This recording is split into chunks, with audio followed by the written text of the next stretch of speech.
छात्रों के हमले का शिकार हो गया। किसने सोचा था? जब वे जाने की तैयारी कर रहे थे तभी उनमें से एक लड़के ने देखा कि पुतले के चेहरे पर अजीब कीड़े रेंग रहे हैं। उसने तुरंत अपने साथी से एक बेसबॉल बैट लाने को कहा और बिना कुछ कहे पुतले के सिर पर जोर से मारा, फिर गाड़ी चलाकर वहाँ से चला गया। चौंकाने वाली बात यह है कि रात में नशे में धुत सांबियाओ अकेले ही किसी अनजानी ताकत से खींचकर फिर से मक्का के खेत में आ गया और इस समय तक पुतला उसे घूर रहा था। किसे पता था साहसी सांबियाओ मक्का के खेत में जाकर एक टोकरी अंडे चुरा लाया और जाते समय पुतले को जोर से एक लात मार दी।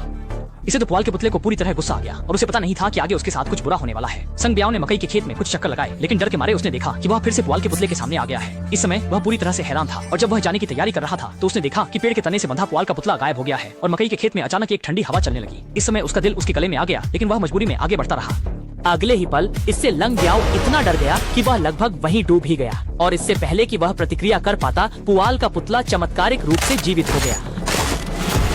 इस समय संब्याओ की शराब तुरंत उतर गई और वह पागलों की तरह जान बचाने के लिए भागने लगा, लेकिन शापित पुआल का पुतला उसे छोड़ने के मूड में नहीं था। इसी जीवन मरण के महत्वपूर्ण क्षण में संब्याओ एक खाद के कांटे से ठोकर खा गया। यह देखकर कि आज रात यही अंत हो सकता है, उसने तुरंत जमीन से खाद का कांटा उठा लिया। अगले ही पल कौन जानता था कि पुआल का पुतला आसानी से कांटा छीन लेगा और तुरंत पलटकर वार करेगा।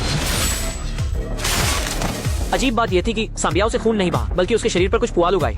संकट के समय वह डरावने मकई के खेत से बाहर निकल गया, लेकिन तब तक सब कुछ बहुत देर हो चुकी थी। इसके बाद और भी भयानक दृश्य हुआ। संब्याओ के मुंह से तेजी से एक गट्ठर पुआल उगाया और उसके चेहरे में मांस की आंखों से दिखाई देने वाली गति से परिवर्तन हुआ। बाएं हाथ की त्वचा तुरंत पुआल से छिद गई और वह पूरी तरह से स्तब्ध हो गया। पलक झपकते ही अगली सुबह हो गई। जब दो सहपाठी मकई के खेत में खेल रहे थे तो उन्होंने देखा कि संब्याओ पहले ही एक पुआल का आदमी बन